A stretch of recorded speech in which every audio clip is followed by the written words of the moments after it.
Welcome to the D&D Fitness Radio Podcast, brought to you by your hosts, Don Saladino from New York City and Derek Hansen from Vancouver, Canada. Dr.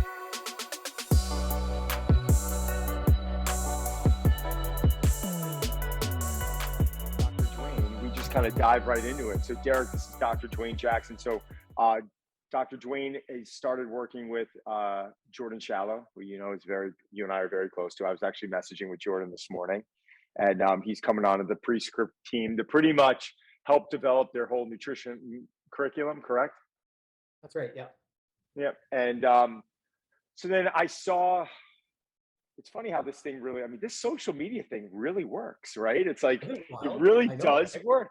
But like, no, seriously, because you know who the good ones are. And I saw Jordan put up a picture of Dr. Dwayne, and I'm like, all right, Jordan's only putting a picture up with Dr. Dwayne if this guy's someone, right?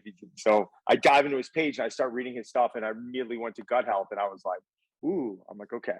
I'm like, this is interesting stuff. And I think he had an amazing perspective. And then Dr. Dwayne and I think for the last 2 weeks, probably got on a combined 2 hours of phone calls in 2 sessions. And we just like hit it off, and everything he said, I'm like, brilliant. And we got to get this guy on D&D. But I think, the topic of conversation today, we wanted to dive in is post-workout nutrition. So Dr. Dwayne, giving you a little background on Derek. Derek's been, I met Derek at my club Drive 495, I want to say probably four plus years ago. Maybe closer to 5 now, Derek. 2017, I think. Yeah. So if you think about everything, we lost those 2 years with the pandemic. Like, I think in our head, like I'm still thinking it's like 3 years, but I'm like, wait, add the 2 years of the pandemic. We were already 100 episodes deep. So we have to be 3-4 years after that. So I met Derek. Derek came in with his client Benicio and was working with him while Benicio was shooting a movie. And I've been hearing Derek's name for years because there's not a ton of running mechanics coaches out there, and everyone was always mentioning Derek Hansen. And then Derek came into the club, and I was kind of, you're always like hesitant. You don't know who's coming in. You know what the personality is. And I immediately met, he could be a psychopath. But Dr. Dwayne, I met Derek, and he was there for, I think, 6 weeks. He literally taught a several-hour course every single day for my staff. And he just sat there on running mechanics. And the next thing you know, he's got them doing drills on the turf. The next thing you know, we're bringing in 15 True Forms, sponsored by True Forms, and we're running this running mechanics workshop. Derek didn't ask for one penny. It was just like, I'm here. I want to make the best use of my time. Thank you for allowing me here. And we established this friendship. And the next thing you know, we're like, let's just start a podcast because I like talking to you. And I think Derek likes talking to me. So we just then we became great friends. And I think that's how these things evolve, right? And I think it's just a cool thing to see. It's that's really cool lovely. So Derek, you're from Vancouver, I see. Are you? Yes. Yes, I am. So nice. Stuck way up here in this Pacific Northwest corner. Oh, well, you're not stuck in Ontario like me. We just bought a house actually in Yuki, just beside Tofino there, on the island. Nice. So waterfront place. Got our own private beach and everything. So we're hoping to move there someday. We've had it since August, but we haven't been able to move there yet. Just it's so busy. Yeah. Awesome. Yeah, so I know that so Derek never Derek's very, very modest, but Derek works with different NFL teams and NHL teams. And I've learned more stuff from Derek than I could ever even explain to people. So this is a very important moment for me right now, because I feel like that we're connecting a bunch of, people that really love what they do, and everyone's got a little something to offer. And Dr. Dwayne, thanks for being on. Thank you for having me. The honor's all mine, honestly. Thanks so much. This is great to be able to, have a meeting of the minds with folks like you guys, and be able to actually get some real good education out there that's not fraught with a bunch of BS and stuff like that. So thank you. 100%. And what I love about Dr. Dwayne is that he kind of gets to the point. Everything's very, Derek, it's very understandable, right? I think it's very easy for people to speak a language that might be very understandable to them, but to the general public, you're looking at their eyes and they're like glazed over, right? So I kind of want to dive into post-workout nutrition today. And I know it almost seems like a very broad topic, Derek, right? Because the people that you might work with may have different goals than the people that I work with, right?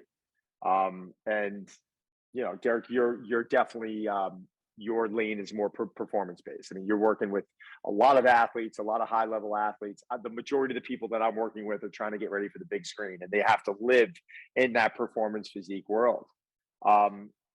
Yeah, I Yeah. find like if I go to an NFL team or a pro team and I see what they're serving in their cafeteria versus what supplements they're using, as part of their post game, and I don't know how much education and science has gone into it, or if they're just trying to kind of flood the athletes with something, right, to make it feel like we're doing something. So maybe there is a more strategic approach that you can kind of enlighten us on, Dwayne. Yeah, it's I mean, you've hit the nail on the head, Don and Derek, on the fact that this is a highly, like, nutrient timing in general is a very highly nuanced topic, and its importance is like highly context dependent. And that context can mean anything from, like, are we doing aerobic or anaerobic training? Is this a performance-based training program, or are we looking to build athleticism, or are we trying to get an aesthetic approach where we're trying to drop body fat or make someone look better on film? And there's a big difference between those kind of two approaches. And the problem with nutrient timing in general, so we're talking about between like the pre-workout, intra-workout, and post-workout period, it really matters what you're trying to achieve when you're trying to do these things. And a lot of times, I guess the actual real scientific basis of what we're doing gets lost, because a lot of times we find that people just apply this whole, like, here's what I do post-workout, but it might not actually be the ideal thing to do for performance or even for their goals of aesthetics. So really, it comes down to, what are we trying to achieve? So, getting into the big post-workout, macronutrients that we're always hearing about. We're always hearing about protein because it's the muscle building blocks. And then we're hearing about carbohydrates because, you're hearing about this loss of glycogen, right? And we have to replenish what our body's lost. First thing, you're agreeing that those macronutrients are what need to be focused on for pretty much everyone? Or are you turning around and saying, well, we really need to revolve it around protein, and carbohydrates has to be manipulated contingent upon the individual and the type of carbohydrate, of course, just really broad and basic? Actually, that is bang on. So really what we're trying to achieve in the post-workout period is replenishing glycogen stores, slowing down muscle protein breakdown, and increasing muscle protein synthesis. And it's really that simple. And so it gets, and I think, and I work in the supplement industry. I formulate for a number of different companies over the years. And one thing I've noticed is that, a lot of the supplement-based ideologies have kind of weaseled their way into this kind of nutrition realm.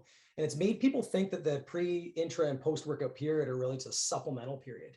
And I mean, they are, but we have to take it in context of what you're eating over the broad spectrum of the day, the week, the month, the year. So yes, carbohydrates are very important post-workout. Protein is very important post-workout. Carbohydrates in general are more important post-workout for those people who exercise at high intensity for 60 minutes or more. And when we see that, then it's it becomes much more important, because that's going to be what drives that glycogen replenishing that we want to get, okay, that resynthesis. And it also takes advantage of some unique metabolic and hormonal effects that happen post-workout.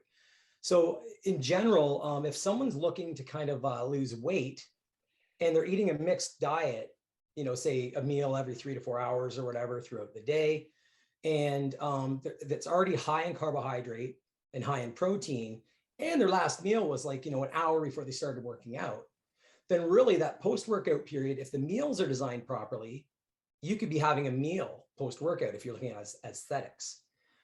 But if you're looking for true performance benefits and you've already got your diet in line and those exercise periods are greater than 60 minutes and they're very high intensity. So for example, if someone's doing aerobic workouts, like endurance athletes, then we're going to want to be making sure that they get a good glucose and fructose, or some sort of combination of carbohydrates that'll replenish the liver and the muscle glycogen, so that they're ready for their next bout, and they're also going to recover fast.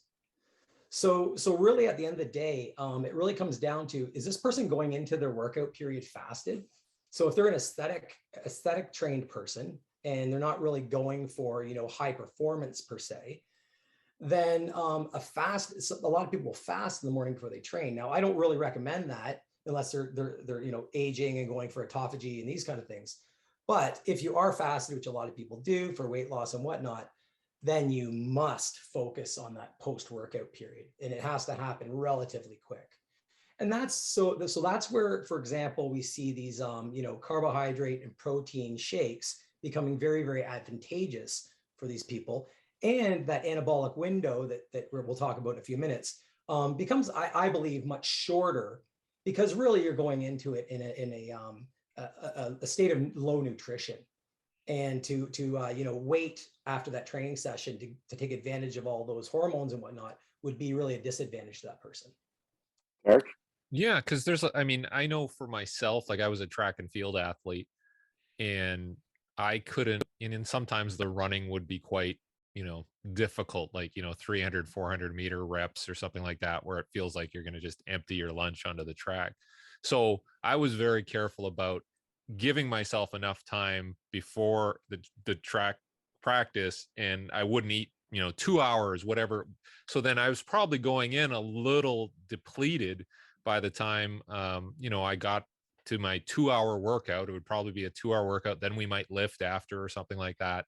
And so that's a long amount of time, and you have to factor that in terms of, do I supplement between my 2 sessions? Do I supplement immediately after? If I wait, what are the repercussions? So those are some of the things I'm always looking at, is how do I make that work? Yeah, honestly, that's a perfect segue to what I was going to say, is really post-workout nutrition separated from intra and pre is really the wrong way to look at it. And that's why I think delineation of these 3 very important periods is really a wrong approach. It should be a peri-workout period, but an hour before you train, hour or 2 after you train, and you should be focusing on high nutrition during that time. In the middle, in that intra-workout period, for example, when you're doing those 2-hour sprints, and those aren't alactic sprints, right? Like you're not going out and doing a 5-second sprint and then letting your phosphocreatine system catch back up and then doing another 5-second sprint, but you're doing more than 10 seconds worth of effort during each one of those 400-meter sprints. So you're going to be actually utilizing glycogen at a high rate. In over 2 hours, you're probably losing most of your muscle glycogen in that time, purely just because there's nothing going in. So you got a lot going out, you have nothing going in. So for people that are doing the type of training that you'd be talking about there, most times we try to get them to drink like about 60 grams per hour of a relatively high absorbing carbohydrate, so that you keep that blood glucose up and you can keep resynthesizing glycogen while you're working out. And they do see extreme increases in performance when you actually keep that glycogen raised up and that blood glucose high during those training sessions. So, if you don't do that, post-workout becomes so vital. I think an area that most people get confused with is, how to categorize if you go from that level of like medium intensity to high intensity, like lower intensity work, and most of us know what that might look like. Maybe if you're measuring heart rate, maybe you're around that 120 beats a minute. But when you get in that medium intensity, going to that high intensity, sometimes, like if someone's going in and they're doing a 600-pound deadlift and they're going near max effort, like I would categorize it as high intensity work, but their heart rate may not be, up in the 180 range during that, which, to each his own. Everyone's heart rate is individualistic, right? So is there any easy rule to kind of follow to explain to most people? Like if you're over an hour, no, we're even if the intensity is moderate, we want to really kind of step up our carbohydrate game a bit. Is there any guidance you can give there? Yeah. So if you're without over sciencing it, it really comes down to what energy systems you're using during those periods, right? So, Right. So 600-pound deadlift, you're probably in the alactic zone on that one. You're not doing 25 reps to, letting the hammies get all burny. You're going to actually be in a state of using phosphocreatine to create ATP. So that's our fastest way to generate ATP. Now, that doesn't mean that you're not going to use any glycogen. You will use glycogen throughout that bout. And it also doesn't mean that replenishing post-workout isn't an important thing to do, because in the strength training realm, even if we're training alactically, so taking, less than 10 seconds to do reps, do our sets, and we're resting for, 2 minutes, 3 minutes in between them to get maximum strength. In those cases, having raising your blood sugars or blood glucose post-workout is really good, because what that does is it elevates insulin in the face of that high catabolic cortisol stimulus that we're going to see after exercise, and it shuts that down. So that's a number one good thing. And then also the fact that we have that now, that shutdown of cortisol, we see muscle protein breakdown go down too in the post-workout period. So that's where you can kind of manipulate carbohydrates in the post-workout for these people that are training like purely for strength. Okay. And you're, like you were saying about the supplementation side, you are encouraging people to use like a shake type medium to replenish this stuff. Doesn't have to be solid food. So I'm a big proponent of solid food, and I think the supplement industry has really messed up the solid food thing.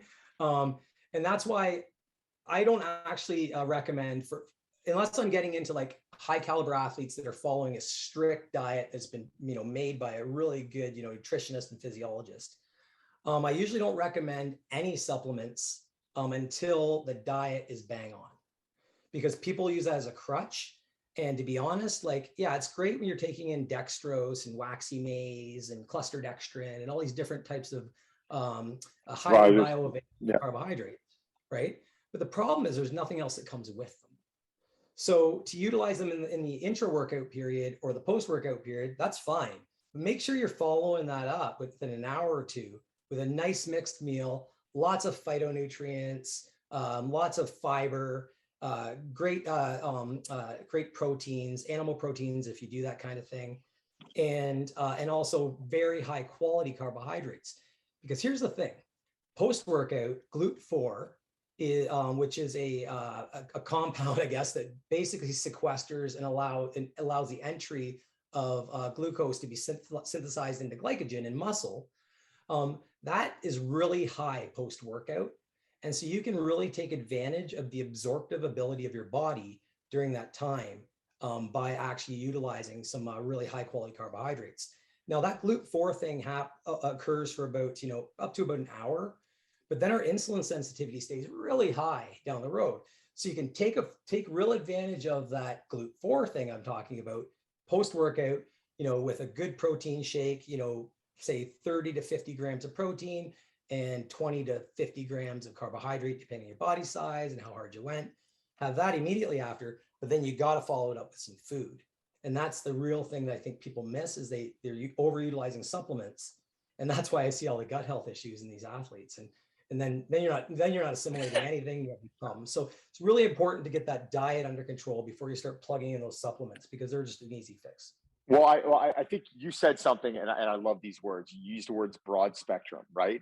And when you were referring to nutrition, what type of nutrition is in our food? And yes, referring to those intra-carbohydrate drinks, which, to be honest, I need to use on occasions, because my carbs at times have to be so high that it's very difficult if you're trying to pump 600-700 grams of carbs. And I'm not telling most people to do that, right? But getting in a Vitargo or a waxy maize or like a UCAN product during the workout has helped me up. But you can almost, when you get in tune with your body feels different from having a food that's not nutrient dense in comparison to a food that's nutrient dense. Like anytime I have a colorful bowl with different grains and different proteins and different nutrients, you almost feel like you're establishing this level of equity in your body. And then when you have those empty calories to bump up those carbohydrates, you're like, okay, but my body is missing something, right? Do you feel like if someone's nailing their nutrition throughout the day, they can focus a little bit less on, I'm sorry, let me rephrase that. If they're not nailing their nutrition throughout the day, it's probably more imperative for them to really focus on getting that nutrient dense post-workout meal rather than just saying, okay, carbs are free right now, let me just pound white rice and chicken and that's okay. Like, do you agree with that or disagree with that? I agree 100%. There's a huge oxidative stress that comes with training. And although it's part of the adaptive response, like we don't want to be blunting it, by taking a bunch of antioxidants while we train, but we do want to make sure that, we keep that oxidative stress in check in that post-workout period, which is really, really important, because what we're going to do is get all that ROS and all that other stuff that causes our cells not to behave as well as they should be. We can get that down, so for our next bouts, it becomes really important. Excuse me. But where supplementation becomes pretty much vital is in athletes where they're training, 2-a-days, or in competitive sports athletes, say playing soccer tournaments. It's pretty much impossible to get someone who's playing a serious tournament to sit down and eat a big fibrous meal in between soccer games. The gastric emptying rate and everything will go down and all those things. So we do want to, there are times where plugging in those supplements will be very, very vital, if anything, for performance in these people, like they do 2-a-days, and multiple tournaments over time.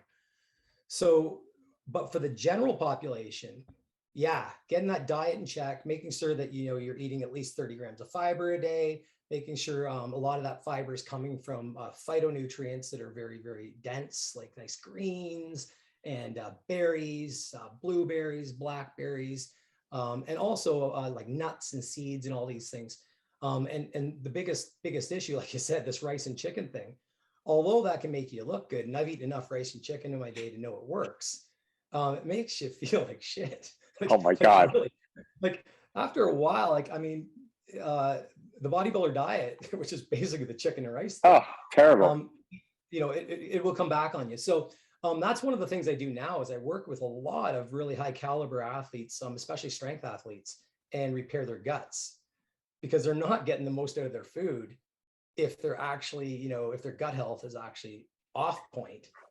And it's those phytonutrients, like we've discussed before, that really, really drive that gut health. Are there other things, Dwayne, that you would recommend people supplement with post that may be harder to get out of whole food and their diet? Like, I know I'll use like omega-3s or something like essential oils, because from an anti-inflammatory point of view, or something for connective tissue that will help, that you might not be able to get by just eating a meal. Yeah, so in terms of post-workout, taking omega-3 won't really matter. You can take your omega-3s whenever you want during the day. I always recommend, I recommend up to 9 grams of combined DHA and EPA per day for omega-3. 3 to 9 grams usually works really well. It depends on the inflammation in the actual athlete. But post-workout, creatine works really well for glycogen resynthesis. So if you're taking, 5 to 10 grams of creatine with your carbohydrate and protein meal or shake or whatever you're doing, you will have a better synthetic rate, glycogen synthetic rate, with that creatine on board. And the fact that, you're in that high absorptive state anyhow, it'll really help drive that creatine into the muscle cells where we want to get it back in there, because we've used some up during our training sessions. Interesting. So getting into some forms of protein that everyone hears, that's being sold on the market, right? Like I'm going to just name a few, right? You've got whey isolate, you got whey concentrate, right? You've got beef protein, you've got plant proteins, you've got egg proteins, like you've got all these different types of proteins and casein, right? Like, and all protein is not created equal.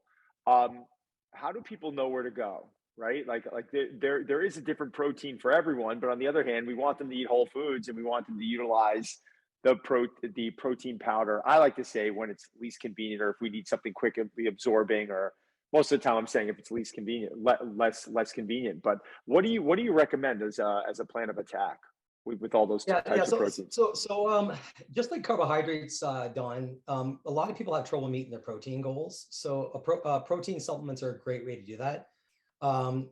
Just because of the abundance of food you have to take in. And if people are working for aesthetic goals, it's great because you can do 1 or 2 scoops of a good whey protein isolate and get 25 to 50 grams of protein in like a very, very easy to digest shape, right? Yeah. So convenience wise, yeah, no, they're very important.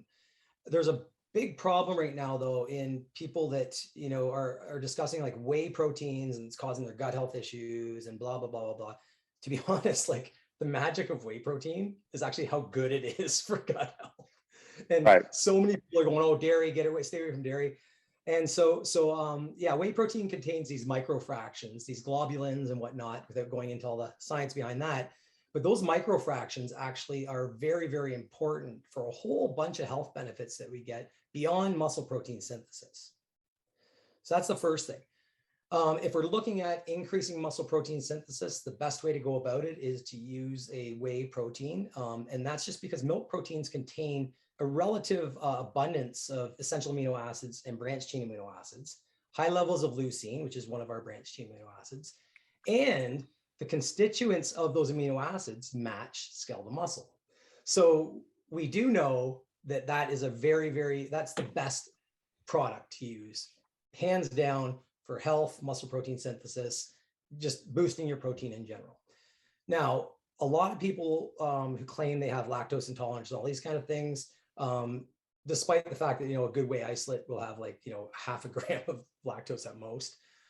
And they're worried about the fat and like a concentrate, but it might only have 1 or 2 grams. Yeah, it's nothing. That stuff's all kind of bunk. So then they switch to like a collagen protein. And this is where I think I can help out a lot of listeners. Collagen protein is not a muscle building protein, despite what all the companies I've worked for and everything I've ever said. It is pretty much devoid of essential amino acids, and it's got no tryptophan. So really, at the end of the day, it doesn't really help with that kind of muscle building quality we want. Now, there's lots of benefits to a collagen protein beyond that: gut health, skin health, joint health, inflammation. All those things are very, very good with that. And it does also boost your total daily protein. But as a post-workout protein, whey protein, isolate, or concentrate are the best choice. In the past, we got all fancy and started getting into like hydrolyzed proteins and all these kind of things. But really, if you just use a good whey protein, that's going to be more than fast enough for people to digest and easy enough to digest after the workout period. Quickly now, Derek, sorry, just one more quick thing, because it's an extension of that. Can you jump into plant protein quickly? Because everyone is always, they're vegan, they're vegetarian, whatever they think they are, and they want to stay away from whey, they want to stay away from animal protein, so they're consuming these plant proteins, which, yeah, I mean, they're void of leucine, isoleucine, valine, right? Which are those branched chain amino acids. But are these companies adding that in now to make them a complete protein? Sorry, Derek. No, that's a great question, actually. No, and I formulated a couple of really good vegan proteins in the past. And the idea is you have to really, really pick between the different sources of protein, whether it's going to be pumpkin seed protein or pea protein. Pea protein seems to be a relatively good one. And that's why a lot of companies have went to that as kind of their main constituent. And that's mainly because it does have a decent amino acid profile. Nothing holds a candle to whey protein, but if you're looking for your listeners, if they're interested or if they only utilize vegan sources of protein, look on the side of your protein powder and make sure that it lists per 30 gram scoop or whatever, the leucine, isoleucine, and valine. Those are the branched chain amino acids. And those will tell you the kind of most of the story about whether or not this is going to help you out in the post-workout period. So if you're seeing, a good 2 to 1 to 1 ratio of leucine to isoleucine to valine, and, there's several grams of this in each scoop, then you've probably got a decent vegan protein on your hands. Awesome. That's very valuable. Sorry, Derek. No problem. It works for my question. On the flip side, Dwayne, should people be careful about heavy consumption of animal proteins? And you see these people eating like steak and eggs for breakfast, and then I had a burger for lunch, and then I had another steak for, and they kind of are proud of this fact that they eat a lot of these things and they're lean and muscular and all that. Should we be careful? So yeah, without stepping on anybody's toes. I know where, I Unfortunately, love it. I love it. I love it. I know where you're going with this. I love it. Come on. Yeah, I love it. well, unfortunately, the carnivore diet, which is what you're alluding to, um, it does help people who have gut health problems. They do feel better. That's because their gut health is so screwed in the first place. Yeah. So what you're doing is these elimination diets work. Okay, elimination diets will work, but they're a tool, and they should only be utilized in certain populations for short periods of time. I love it. The best diet is the Mediterranean diet, hands down. All the data show that. But as you know, as someone who comes with a bodybuilding background and a strength athlete background, the Mediterranean diet's not going to cut it with the low protein. So what I usually recommend is a high protein Mediterranean diet. So just do everything in the Mediterranean diet, but add in more protein and get your macros around a 30-30-30 split or something like that. So it's pretty much equally balanced. And then you'll actually be able to buffer some of the effects of that meat consumption by having all these really, really high quality antioxidant and anti-inflammatory foods on board too. So really it's a matter of, for me, I try to train my athletes that, this is a control your environment situation. And the environment that I work in a lot of times is bodybuilding. So it's the perfect one to show you like how this is effing up your system, and how we can actually do a few things outside of that. Even though we have to have that, 300 grams of protein a day and you're a 300-pound guy, we can actually build nutrition around that to try and circumvent some of those effects like you talk about with meat. Because one of the main issues with primary meat eating is that you change your gut microbiota so much that when you try to get back into a diet that you're consuming carbohydrates again, and this is for the people that do this online, it feels like poison.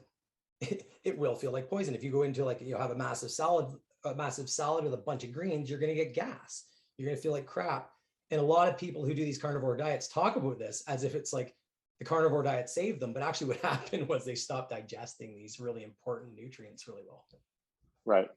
I want to quickly just jump into the anabolic window, right? Like, because this has been a myth. Is it true? Like, you have a certain amount of time to be able to get this this window where you have to consume protein, otherwise it's all done. What's your opinion on that? Well, so what happened was back 2004 or 5, around there, scientists figured out there was this like GLUT4 translocation. When I talked about that GLUT4 that helps this insulin independent replenishment of glycogen. And what they found was the GLUT4, the translocation of that GLUT4 to the cell membrane occurred over the course of about 45 minutes after training. And that created this whole huge anabolic window frenzy about everything has to happen in 45 minutes. But what really they were trying to say was that during this period, you've optimized your body for absorption of those carbohydrates. Right. And so to be honest, the protein thing kind of came in as an after fact of that. And then everybody kind of basically stipulated that if you don't get all these things in within, the first 3 minutes after you're done training, so everybody's in the change rooms, like mixing these protein shakes up and the dirty naked in these dirty rooms, right? They figured nothing's going to happen, but that's couldn't be further from the actual truth. The actual fact is that if you're eating a mixed diet, and you're not eating some, diet that you've completely taken out carbohydrates or taken out fat or whatever you've taken out. If you're eating a mixed diet and you're eating consistently throughout the day, you're getting, your 30 grams of protein, your 50 to 100 grams of carbohydrate, if that's what you're doing, and that's happening consistently throughout the day, and you've got a coach that designed that program for you. If you're looking for performance, you should be eating, like I said before your workout and after your workout, and everything in between, because digestion doesn't turn on and off. Like it doesn't just like, I ate something, it's gone. It doesn't dump and flush. So over time, really, your blood glucose will be stable. Your blood amino acids will be stable. And that period, that window that we're talking about is much longer than it needs. Much longer than we've actually claimed, 10 years ago. Okay. I wanted to jump into the gut health thing a bit, you know, and maybe this idea of eating natural probiotics and because you see all these products now of like, oh, this is, you know, buy this drink or whatever. And what are some natural things that you would suggest, Dwayne, that people would include even as part of like a post workout environment? In terms of probiotics and stuff like that. Yeah, like should I be Yeah. just knocking back yogurt shakes or Yeah. So, kimchi or so, whatever? so yeah. So, fermented foods are great. So taking a we do know that taking probiotics, especially in the face of, so the supplement, in the face of, taking antibiotics or, where we've got, severe gut health issues where we're taking proton pump inhibitors for heartburn. We do know that probiotics work very well for establishing a relatively large colony and all of bacteria, as well as a diverse colony of bacteria, which are both very important. But in terms of diet, yeah, fermented foods, yogurts, these kind of things. Like I eat 4 kilograms of yogurt a week. And that's what I actually mix my protein. If I'm going to mix protein with anything, I mix it with yogurt. And that's because I'm on antibiotics and proton pump inhibitors for life because I've had a kidney transplant. So it's part of my medication that I take. So it depends really on what the person's status is with their gut health. But all their meals should include fermented foods, or at least meals throughout the day should have some fermented foods and whatnot in it. Kimchi is a great one. Kombucha is a nice one to have. And then also yogurts and kefir and these kind of things that really, help kind of build that gut flora. Do you find and this does still have a lot to do with post-workout nutrition, because when you use those word broad spectrums, I do believe gut health is one of the most underutilized areas with bodybuilders. They just don't pay attention to it. And to be honest with you, I think it should be one of the first things that they're paying attention to. But do you believe that many people are fighting this battle with being under, I'm going to use the word, I mean, if it's such a word or not, but under caloried, right? Like, are we in a society where people are just always struggling because they're waking up and they're eating egg whites and they're having, a little oatmeal they think that's healthy, right? Not really nutrient dense. There's so many things we're not getting out of that meal. And then, lunchtime, they're turning around, they're having a salad with a piece of fish or a piece of chicken, and they're feeling good about themselves, right? And then the afternoon rolls around and they're having a handful of nuts and they're starving and they're having an apple. And when you add up those calories right there, you're at 800 to 1,000 calories if you're even lucky, right? And maybe their total daily energy expenditure is 3,000 calories. Then they're getting it in the evening, and then that's where the struggle takes place. And that's where the struggle takes place with their energy for workouts, for their recovery, for their sleep. I feel better the more nutrition I get in my body. Mic drop. Seriously. And when I say nutrition, I don't mean going and eating 10 Five Guys burgers. That's not nutrition. If I take in more meals and they're more nutritious meals and I eat more of it throughout the day, my muscles feel fuller, my arms get more vascular, my energy level is much higher. Do you feel like society is they're missing the 8 ball here? They're starving themselves too much and they're setting themselves up for defeat. That's actually that's something that's actually well studied, and it's the best example of it's actually not really you're not under caloried, but you're under nutritioned. So the point is that much of our population, especially the obese population, is consuming abundances of calories, but because these foods are so highly processed, they don't contain a lot of nutrition. So what we end up seeing and obesity is a nice one to look at because that's where people are eating an abundance of food. And when you look at it, you end up seeing these people that have vitamin deficiencies and severe gut health problems, lipidemias that are all over the place, high triglycerides and all these things. And that's strictly because there's an overabundance of calories and an underabundance of nutrition within those calories. Now, going into the fitness realm, absolutely. People are walking around undercaloried a lot of times, most times, and deficient in a lot of vitamins and whatnot. And then what they do is they contact me on DM and say, like, what supplements do I need to take? Looks like I'm low on this, that, and the other thing. And they take supplements for it. But the problem with the supplements is that, you know, although they're great to actually utilize, you know, to supplement your diet, they do not make up for the fiber that you get in the salad that has the vitamins and the minerals and the absorption of those, which are really neat because the fibers end up going down to your, you know, colon, and they make it right through there. And then they go and ferment. And then when they ferment, they make these short chain fatty acids that cause all the health effects of having a healthy gut microbiota. So yeah, it's all tied together.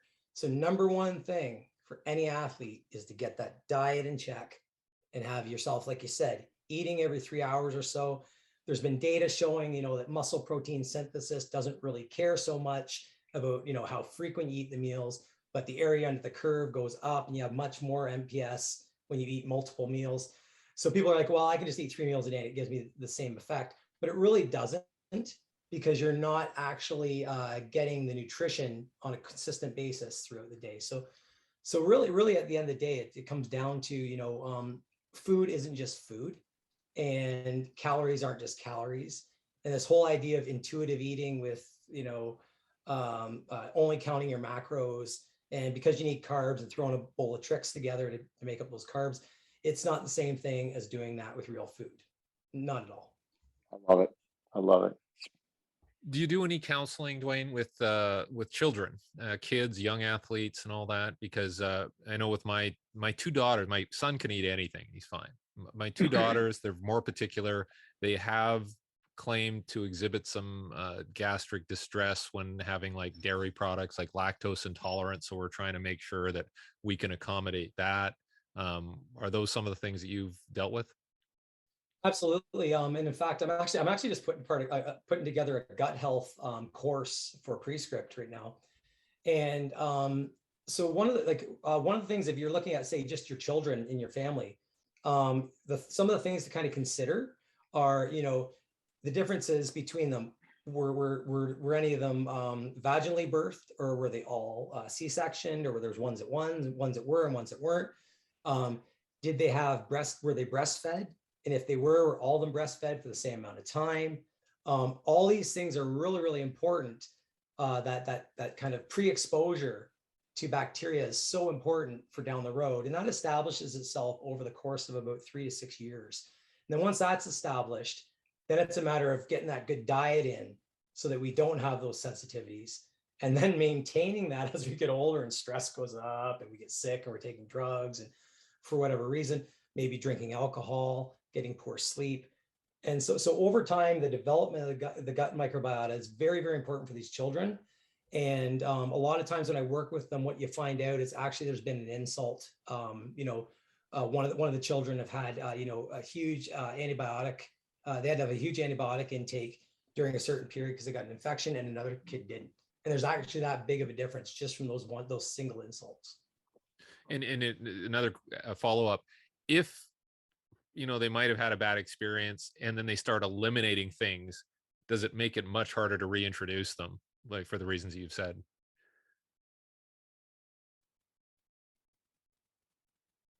And we've seen this in these elimination diets, right? So if you look at, you know, a ketogenic diet versus a vegetarian diet versus a vegan diet, and a carnivore diet, all those diets will change the microbiota somewhat.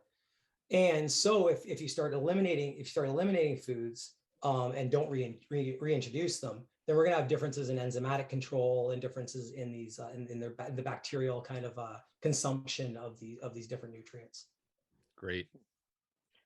So one other topic we haven't really discussed, and I think there's also a little bit of confusion here. And Dr. Dwayne, thank you for your time today, by the way. I mean, I think we could cover, Derek, so many topics with him. I mean, just getting into the gut health and microbiome, that could be like our next topic. I think we should bring him back on to discuss that because that's very misunderstood. But fat, right? We haven't spoken about the third macronutrient, fat. Like we've been talking about protein as a muscle building block. We've been talking about carbohydrates to replenish loss of glycogen. It's also one of our energy sources, but fat's considered also an important energy source that helps keep us satiated. Do we want to consume fat post-workout? So, I mean, we want to consume fat throughout the day anyhow. High quality fats. Saturated fats are okay, and we do want to have some sat fat in the diet, but we're looking mostly to get those omega-3s and whatnot into the diet that are really, really important. Now, in terms of like from a performance perspective, most humans and athletes carry enough body fat that in that kind of peri-workout window that we talk about, you don't need to supplement fat during that time, because the triglycerides released just from our body fat will be enough to sustain the exercise. And that's usually only needed during very, very low intensity exercise anyhow, because the biochemical steps of beta oxidation of fat of adipose tissue are quite complex. So they take time. So the body really can't reach into that source if you're doing high intensity exercise. But in the post-workout period, throughout the day, we do want to really maximize those omega-3 polyunsaturated fatty acids, so that we can have that, all the benefits of the anti-inflammatory stuff and the increase in anabolism. We also see increases in fat burning, so lipolysis. So it's very, very important for that stuff. One final question for me, Dwayne, is just, we talked about all of these macronutrients. How important do you highlight water, fluid intake as part of all of this, especially in a post-workout environment? Great question. So water's a neat one because it's been overprescribed. And so what I end up seeing, I do a lot of blood analysis on my athletes. In fact, that's where I start with gut health and blood work. And a lot of times what we see is low sodium levels and these kind of things in these athletes, because they're actually drinking 4 liters of water in the day without really adding any sort of mineral content or electrolyte content to it. So I tend to get my athletes to wake up in the morning and use a good mineral electrolyte drink, and use it use a full dose of something like. I like Relight because it's just a really highly concentrated source. But the idea, what we have to watch with adding in electrolytes to our water is that we don't put too much in there and it becomes hypertonic. Because then when we drink it, what happens is it draws water from the blood into the plasma into the digestive system. And that's why people get bloating and whatnot when they have these like highly hypertonic solutions. So water in general is great to have, but if you're not salting your food and you're not adding minerals to your water, then you'll probably be pissing out more water and minerals than you expect. So as a general rule of thumb, I tell all my athletes to make sure they're salting their food, and they're even if they don't want to buy any sort of mineral drink, they can put like a pinch of salt into each glass of their water, and that'll allow them to kind of retain some of that water throughout the day and stay hydrated. It's been something I actually, my buddy Robert Yang got me turned on to that about a decade ago. He's like, pinch sea salt or pink Himalayan salt to taste each meal, and it's work magic. There's a product I love called Halo Hydration. I think it's fantastic. Now, I got one final question I want to end with, and I don't know if this is going to take a little time to answer because it's probably going to be different for both the performance individual and for the bodybuilder. But there's this misconception with meals. How many meals? 8 meals, 5 meals, 3 meals. Is this contingent upon the amount of calories you have to get in? Is the more meals the better? Are we better off having 5 meals than 3 meals? But what if we can get all of our nutrition in it, in 4 meals? What's your opinion on all that? Yeah, it's more of a timing thing than anything. Like what the research shows is that the first and foremost is meeting your macros for the day. So even if it's 1 meal, just meet your macros. Just hit it, yeah. Yeah. So that's kind of the foundation, right? So if you're hitting your macros, now if you want to maximize muscle protein synthesis and maximize digestion and everything else, so assimilation of all the nutrients, you want to split it up into meals every about 3 hours or so. And those meals should contain about 30 grams of protein. So what ends up happening is, if you want to really try to do it properly, they say that 30 grams of protein is kind of the sweet spot for assimilation for muscle protein synthesis. Now, that doesn't mean that additional protein doesn't do anything because it's very important for signaling molecules, Mhm. for building blocks for other tissues, all Skin, that. hair, nails. Yeah, exactly. You got it. So it doesn't, that part doesn't really much matter. 30 to 50 grams is what I tell people. And then that gives you a nice broad range. And what I would do is say, okay, here's my macros. How can I split these up evenly throughout the day? And that's the icing on the cake. It's not the highly necessary thing to do, but what that will do is it'll separate, if you're an elite athlete and you want to be separated from the other elite athletes, if you can stick to that plan, then you'll probably squeak out a little better performance or muscle building or whatever you're looking for.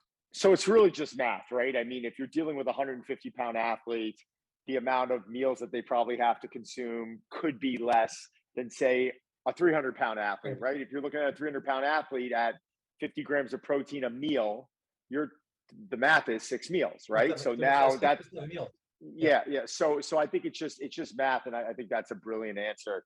And Dwayne, I can't thank you enough, man. This is fun. This is a fun conversation. We're almost an hour in already, and we just basically covered roughly, I would say, the broad spectrum of post-workout nutrition. That'd be a great title for this. But we'd love to have you on again to cover some more topics if you'd be down. I'd love to do it, folks, and thanks so much for having me on. Great, Derek. That was awesome, buddy. And we'll send you the link as soon as Derek cleans it up, and we're going to throw it on our social handles, and love to expand upon this. But I think you're so easy to talk to when it comes to this stuff. It's so palatable. So thank you so much. Yeah, thank you, Dwayne. Likewise, guys. Thank you. All right, guys, take care. Thanks, Steve. Take care.